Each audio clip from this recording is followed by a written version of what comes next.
as if confused, and I was happy to explain it to him, of course. After all, it would not be fair to punish him without him knowing what he was being punished for. Remember that small dent on the hood of your car? He did not react. Do you remember the small boy you ran over a month ago?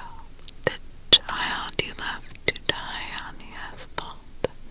My child. I stared deep into his eyes and into his soul. Do you remember now? I whispered.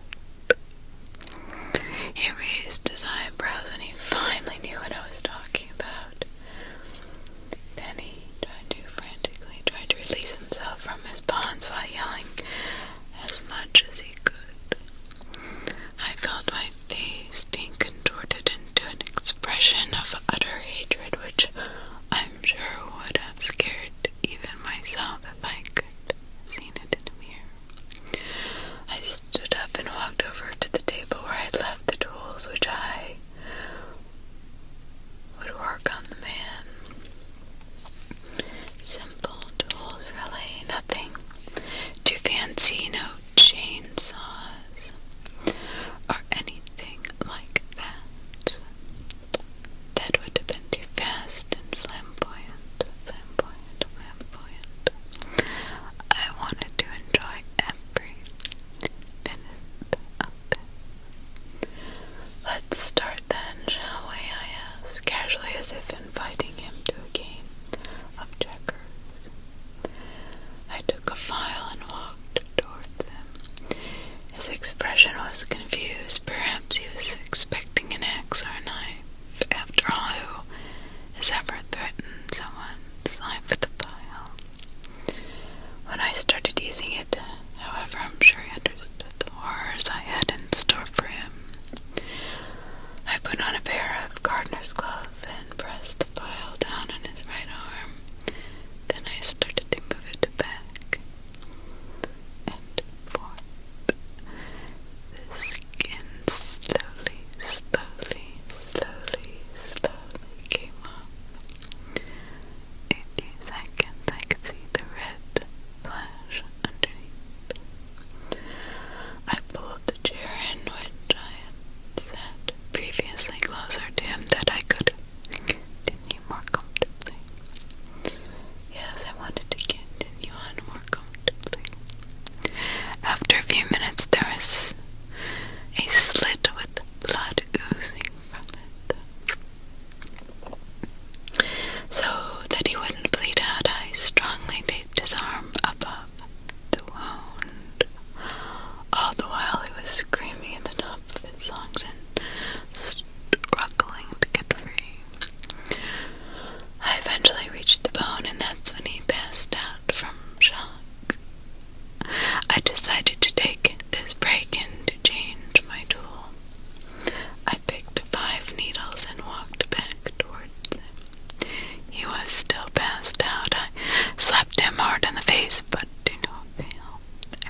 his feet.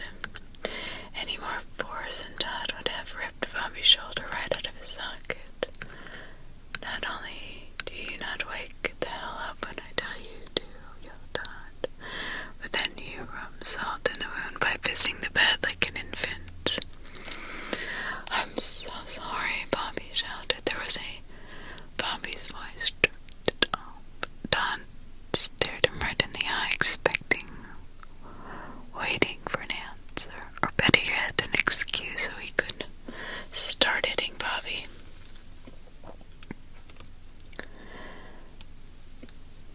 There was what? Asked Todd. There's something in my closet, Bobby said hesitantly. Todd grimaced at Bobby for a long moment. He followed this by slapping Bobby right to the floor. Bobby lied on the floor, clutching his face as Todd began walking into the room. Now get dressed, said Todd. Tonight you're gonna wash the sheets. Actually, no, you're just gonna sleep without sheets. Todd stormed out of Bobby's bedroom, slamming the door behind him. Bobby immediately forgot about the bruise on his face and glanced over the closet. Then streams of daylight seeped into the doorway of the closet, and Bobby could see that there was nothing but a worn wall and a bar for clothing hangers. Bobby's day was mainly spent getting screamed at by Todd. Just about everything Bobby did was thought up by an angry barrage of choice words from his uncle. The previous night of interrupted sleep only made matters worse. At times, Bobby was shocked simply at the pure longevity of his uncle's anger. How could somebody be angry this much? Bobby dreaded that evening as he walked up the stairs. Creaking up the steps no longer bothered him too much, and neither did the house's smell. All he had to dread at that point was that face in the closet.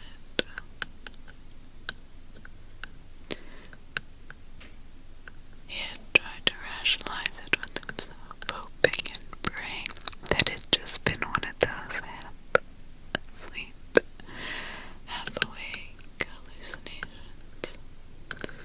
He remembered how his dad used to say that when he himself was little, he would see tiny, tiny, tiny little fingers moving around in the carpet. Tiny little fingers moving around in the carpet upon waking in the middle of the night.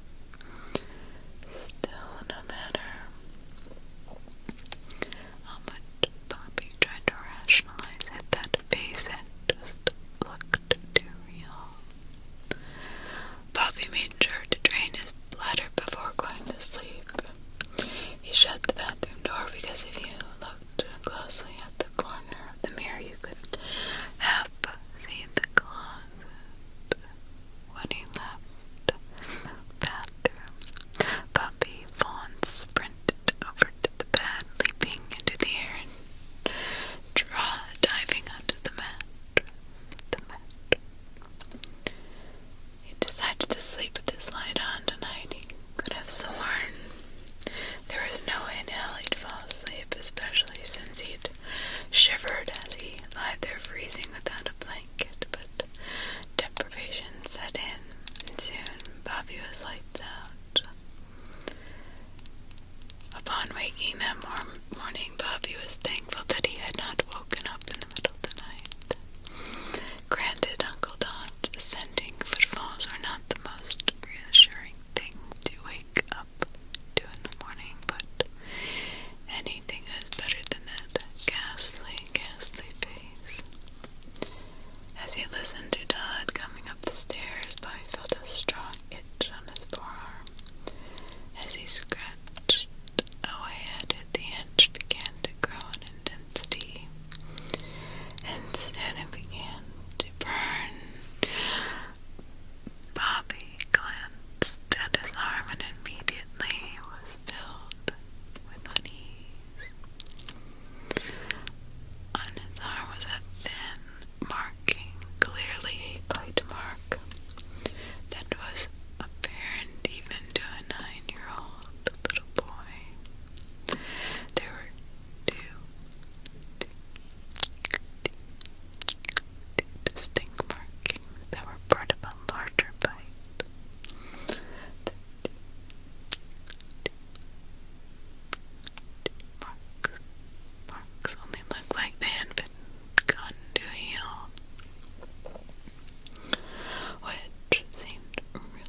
corn and soybeans as far away from his uncle as possible.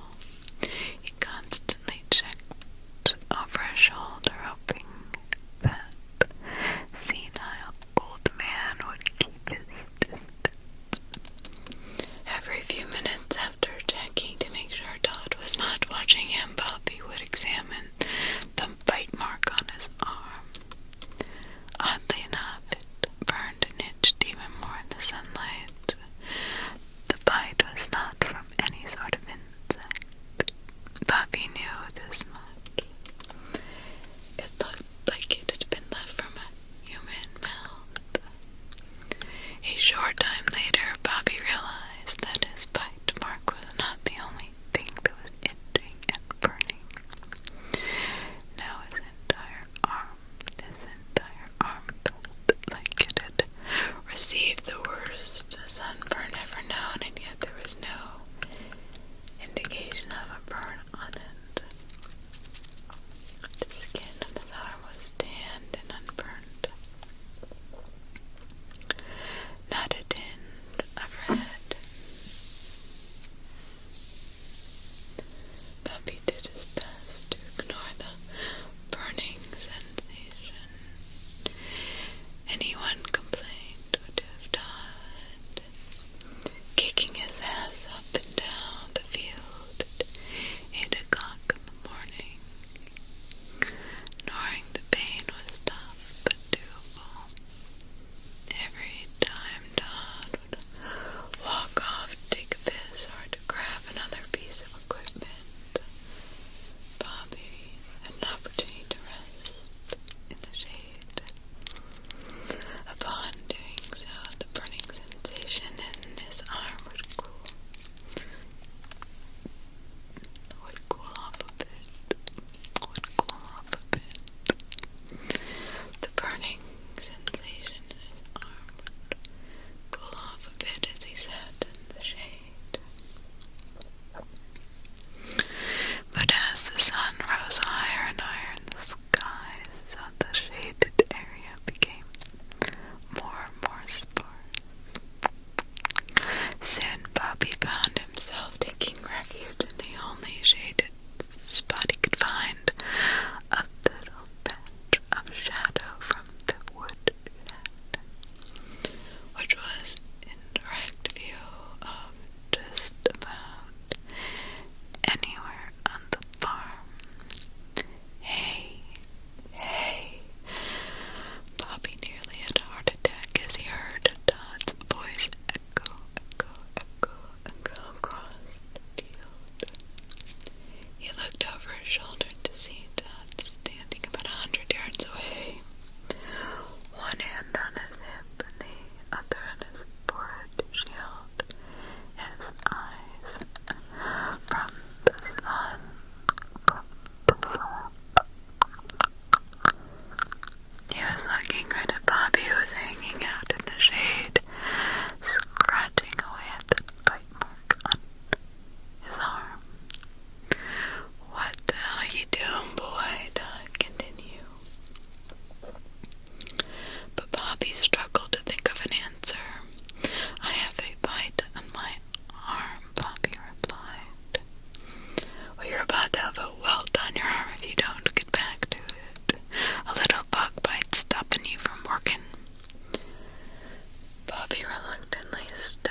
flipped in the light, keeping a careful, watchful eye on the closet.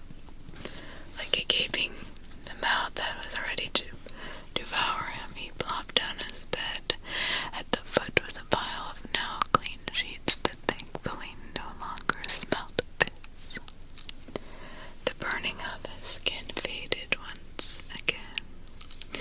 Bobby's thoughts are interrupted by the sound of footsteps coming up the stairs. The sounds thoroughly startled him since he had not heard anyone enter the house. He was sure he had watched his uncle walk outside, so why had he heard him come back in? Why had he not heard him come back in? Bob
same gaping closet doorway, which Bobby was sure the creature had gone into. He felt cornered.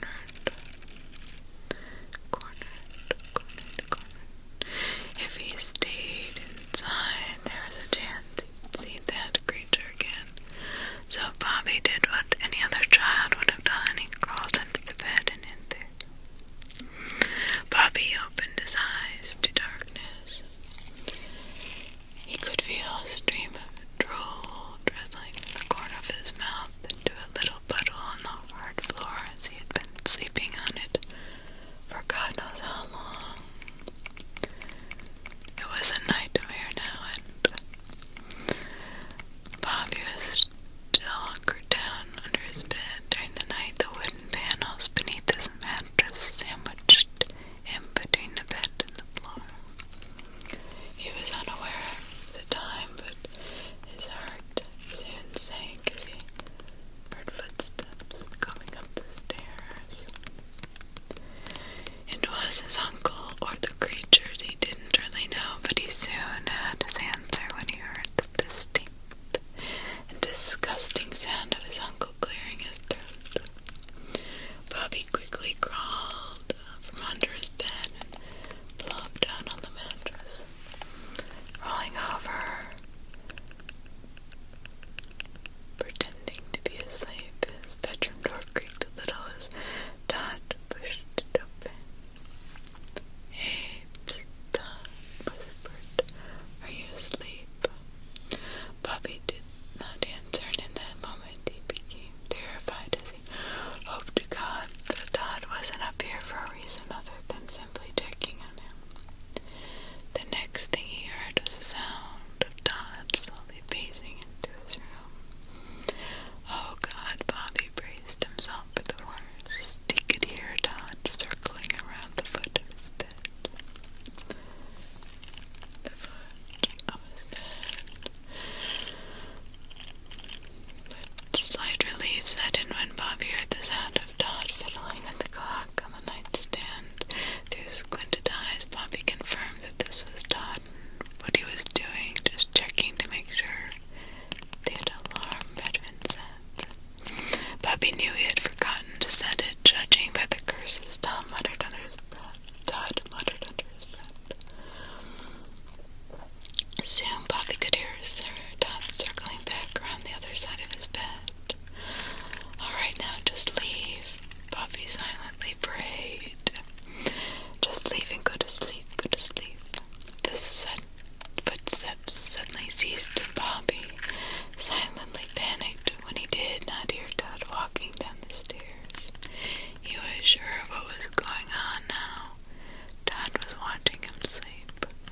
Should I fake snore? But then Bobby feared that it might actually sound fake. He wasn't even quite sure if he snored while he slept. He knew Todd did, and that was the only comforting sound that Todd had ever made.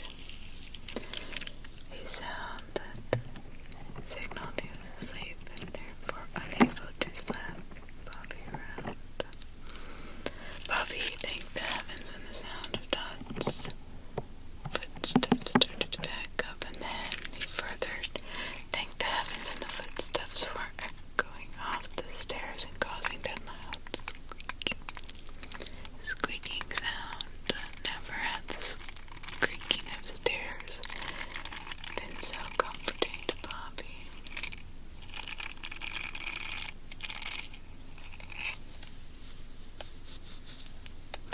Never. When he was sure that Uncle Todd was gone, he rolled over and was about to hop out of bed to crawl back under it, the only place he felt safe. Once he rolled over, he found himself not looking at the ceiling, but into those all too familiar pitch black eyes of the creature in the closet. Before he had enough time to scream, Bobby's entire body went into a state of paralysis, and the only sound he could utter was a weak little wheezing noise from the back of his throat. All he could do was lie there and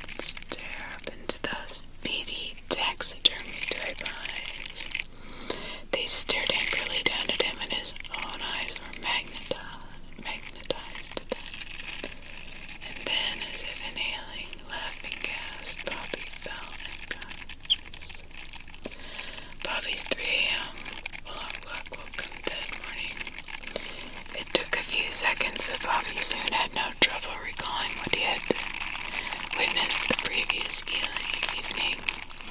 He was not sure how much longer he could stay in this house. He didn't even want to reach over and shut off the alarm. The bed was now the only safe haven for him, and being atop the bed was not ideal.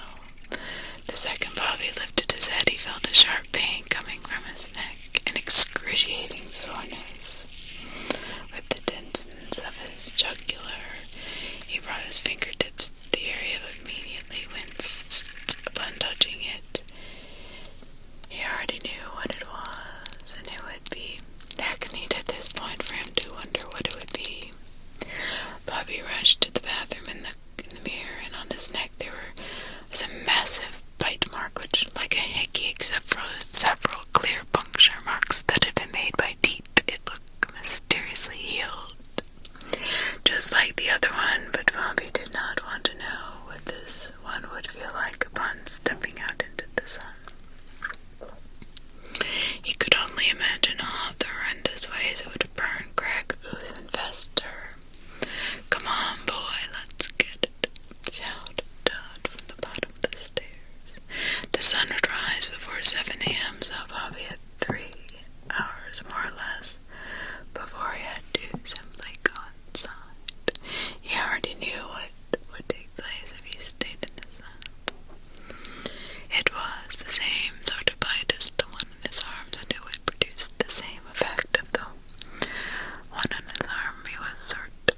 Breakfast that morning was most unsatisfying for Bobby, specifically because he found that he did not want to eat. He was hungry but had no desire for food on the table. He couldn't even force it down this time. It was as if every fiber of his being was rejecting the eggs and toast he had eaten all his life. He craved something else but didn't know it. Bobby just simply could not eat. But there was nothing he could do. It, of course, drew Uncle Todd's wrath, but nonetheless, Bobby simply could not eat. Bobby kept the most watchful eyes on the horizon when he worked. At the first solitary ray of sunlight that he saw peeking over the skyline, Bobby was getting out of Dodge. The bite hurt bad enough as it was. Sure enough, as 6:30 rolled around, the 2 tiny rays of sunshine peeped over the horizon and shot straight for the bite on Bobby's neck. Almost immediately, the bite began to heal and seep with the pus. His skin began to feel sunburned again, and he immediately dropped everything and began walking towards the house. He didn't even check to make sure Todd wasn't looking, and evidently Todd was looking for him. He soon yelled across the field to Bobby. "The hell you doing, boy?" "Going inside," Bobby said without a single word. Without a word.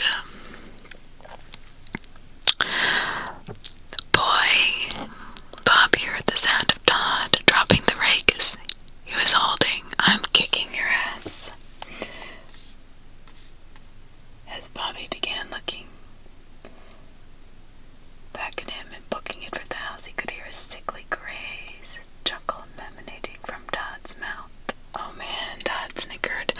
"I tell you what, boy, you're done. You're done." Bobby quickly increased his pace, running up the steps and bursting into the house. The burning feeling immediately calmed down. He looked through the window and saw Todd eagerly making his way towards the doorsteps. Bobby locked the door. The mere clicking sound of the lock seemed to anger Todd, who broke into a full-fledged sprint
shouted, "Boy, I'm kicking it down." There was silence for a moment as Todd seemed to be giving Bobby some sort of choice to open the door. But at the heart of it, there was really no choice. Bobby was going to have to face the music. "Alright, you little shit." And with that, Todd knocked in the flimsy wooden door with one mule-like